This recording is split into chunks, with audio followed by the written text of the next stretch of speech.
제가 이제 다루는 소재가 정치, 경제, 외교, 안보 이런 그 굉장히 거대한 것들이거든요. 네. 그것도 이제 상대들이 전부 강대국들이고 맞아요.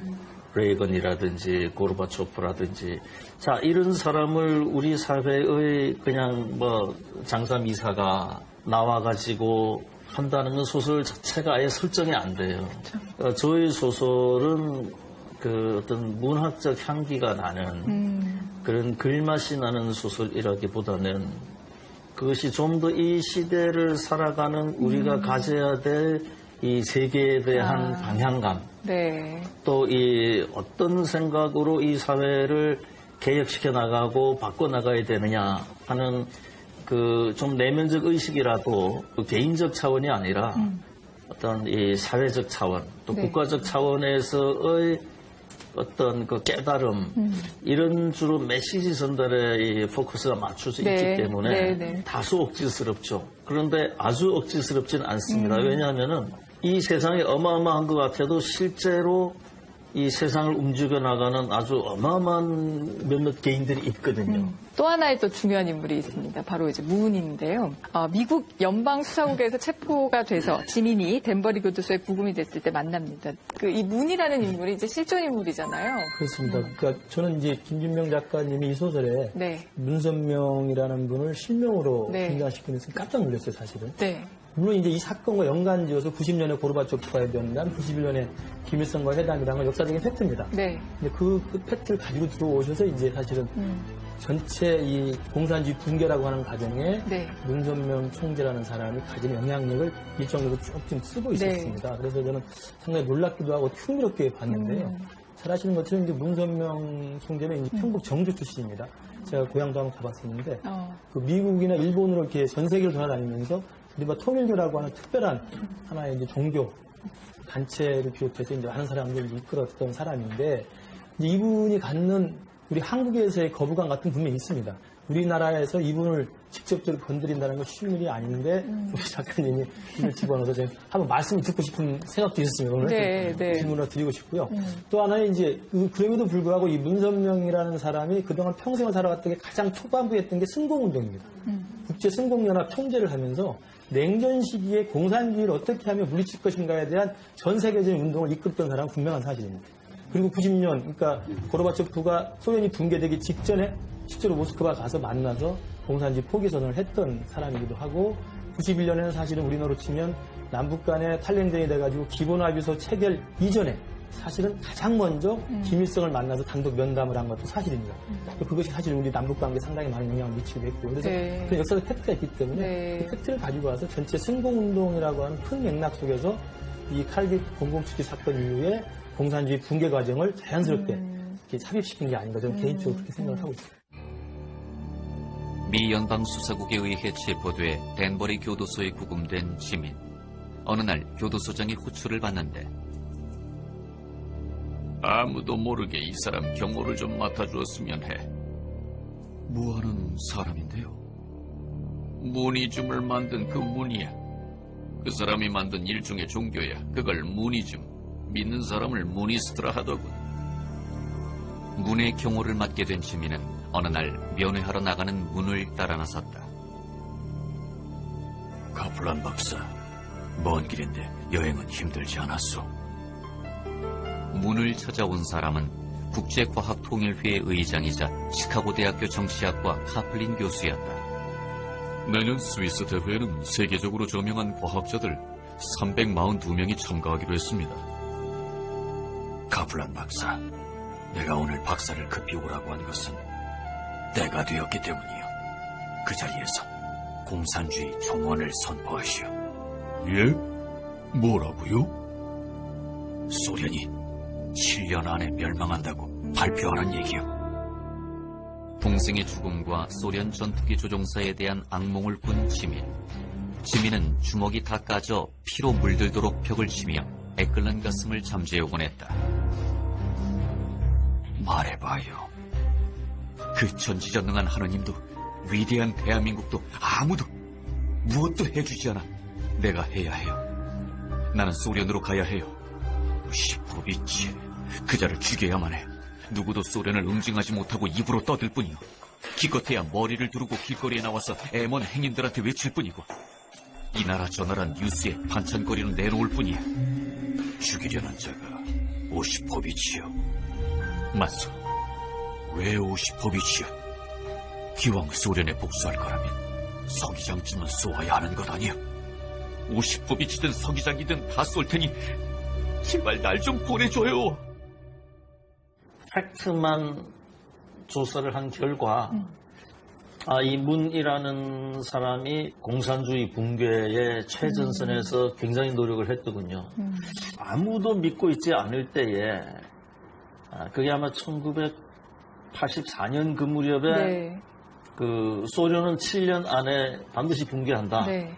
그렇게 스스로가 믿고 네. 그 모든 사람을 글로 집어넣어서 다 그냥 그 미치광의 얘기다 하면서도 그걸 따라가긴 했어요.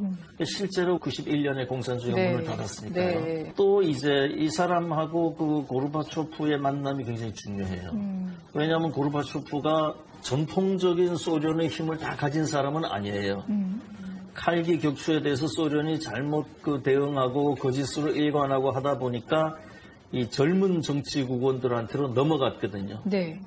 그래 이 고르바초프는 그 젊은 정치국원 중에 하나인데 군이라든지 KGB라든지 이런 거를 통제를 전혀 못하고 있을 때였거든요. 그러니까 이 페레스트로이카나 글라스노스트를 하면서도 굉장히 불안해하고 있었는데 그때 이 문이 찾아가가지고 그 엄청난 지원과 용기를 주거든요. 네. 그래서 구루비가 대통령직에서 내려오고 나서는 한국으로 이 문을 찾아오잖아요. 자기 부인하고. 그때에 공산주의의 최고 이론가였던 그 부인 라이사 여사가 십자가 목걸이를 하고 와요. 기독교로 이렇게 바꾸는 거죠. 네. 완전히 외면하고 글을 쓴다는 것 자체가 또 네. 하나의 왜곡이 되기 때문에 네. 네. 제가 아주 있었던 히스토리컬 팩트만 뽑아가지고 네. 쓰기는 했어요. 아까 제가 평북 정주를 가봤다고 말씀드렸잖아요. 근데 노무현 정부 시기에 남북관계 좋을 때 그 사실은 북한 애들이 남북관계 아무리 좋아도 평양을 공개하지는 않습니다.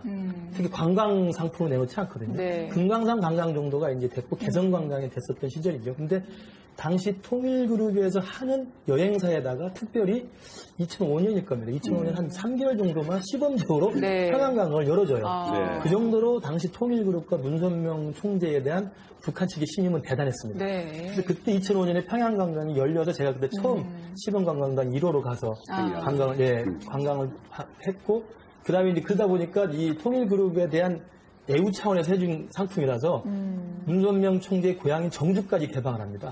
그 시골이거든요. 굉장히 시골이고 사실은 평양에서 정주까지 가는 길에 보면 우마차가 보이고 막 거의 보여줄 수 없는 환경인데도 결국 보여주고 그 코스까지 갔었어요. 그러니까 지금 말씀드린 건 뭐냐면 아무튼 1991년에 그 당시 김일성과 문선명의 만남이라는 것이 적어도 북한 지도부에게는 문선명이라고 하는 통일그룹에 대해서 굉장히 막대한 신뢰를 갖게 했던 사건이고 그 뒤로도 사실은 남북관계 와중에 교류협력 사업이나 경제협력 사업이나 특히 이제 평화자동차라고 해서 실제로 평양 자동차를 만들어서 팔았던 게 통일그룹입니다. 네. 그 정도로 이제 김일성이나 김정일로 이어지는 북한 지도부는 통일그룹에 상당히 호감을 갖고 있다는 말씀을 드리고요. 네. 소설의 이제 마지막 쪽으로 쭉 가다 보면 이제 지민하고 그리고 문이 고르바초프와 이제 만나게 되죠. 이제 그게 이제 붕괴 직전에 그 당시가 그쯤으로 이제 잡으신 건데 셋이 만났다라는 이 만남 어떤 의미를 해석하면 좋을까요? 그것이 이제 결국은 네. 지민으로서는 원래 오시포비치라는 네. 직접 자기 동생을 쏴서 격추시킨 조종사에 대한 복수를 꿈을 꾸고 갔는데 네. 막상 만나보니까 이 사람은 선량한 보통 사람. 그 공산주의 체제 하에서는 그 어느 누구도 그렇게 행동할 수밖에 없었다라는 걸 이해를 하게 되죠. 네. 그래서 더 큰 자를 찾아서 복수를 해야 되겠다. 그래서 소련 공산당 서기장이다. 네. 그래서 이제 지민하고 고르바초프가 만나는 건 필연적이에요. 네. 이야기 전개상. 네. 또 한 사람 이제 그 문은 오래전부터 실제적으로 공산주의를 무너뜨리기 위해서 굉장히 애를 써왔고 고르바초프를 만나가지고 그 머릿속에 공산주의로는 안 된다라는 것을 심어주기 위해서 실제로 그 행동에 옮긴 사람이에요. 네. 셋이 만나가지고 어떻게 이제 결말이 지어져야 되느냐. 만나는 것까지는 뭐 소설의 그 구성상 네. 당연한 거고. 네. 거기서는 이제 각자 위치를 지킵니다. 지민은 지민대로, 문은 문대로, 고르비는 고르비대로 하지만 그 뒤에 문의 부인 한학자하고 그 고르비의 부인을 라이사하고 얘 그 조그만 아주 속옷 같은 게 있잖아요. 소련의 무용단 단원은 너 이거 실수하면은 너의 아버지가 처벌받아. 이런 시스템이고 여기 그 리틀 에인절스에는 실수하고 나서 쪼르르 그 한학자한테 달려가가지고 나 실수했지만 아이스크림 사줄 거죠. 그게 이 두 체제의 차이를 네. 극명하게 보이는 거죠. 네, 네. 그래서 저는 그 이 소설이 기본적으로는 이제 칼기 격추에서 시작된 그야말로 체제의 대결이고 하지만 일방적으로 공산주의가 나쁘다. 그리고 반공산주의가 일방적으로 좋다. 이거를 이데올로기적으로 얘기하기보다는 네. 그런 그 이 사람들이 살아가는 데에서 느끼는 그 인간다움 또 그다음에 그 아주 소소한 자유 네. 여기에서 또 그 이념과 체제의 차이를 좀 보여주고 싶었던 거죠. 작가님 앞으로 이 책 읽을 독자들에게 뭐 하시고 싶은 말씀 있으면 한 말씀 부탁드릴게요. 그렇죠. 제가 이제 이 소설을 쓴 이유, 큰 이유 중에 하나가 우리가 얻고 있는 정보들이 우리 생각과는 달리 진실에서 오는 게 아니고 네. 힘에 따라서 굉장히 왜곡이 많이 된다. 그런 점을 우리가 스스로 깨우치지 못하면 영원히 정보의 노예가 돼가지고 큰일을 저지르고 말 것이다. 이런 우려가 하나가 있고요. 또 하나는 이제 여기 지민도 문도의 복수를 하는 사람들이잖아요. 네. 그런 거를 당했을 때에 우리가 그냥 체념하고 우리 운명이 그렇지 뭐 그렇게 가면 그게 영원히 반복되는 거거든요. 이 나라의 힘이 경제에만 있는 건 아니거든요. 이것이 나란 누구냐 하는 데에서 오는 자기 내면으로부터의 자신감이 굉장히 중요해요. 정체성이 너무너무 중요한 지금 순간들입니다. 이때에 우리가 이제까지처럼 복수를 외면하고 남에게 핍박받고 눌리고도 체념만 하고 살아서는 안 된다. 이 책을 통해서 독자들과 같이 한번 생각을 해보고 싶었던 겁니다.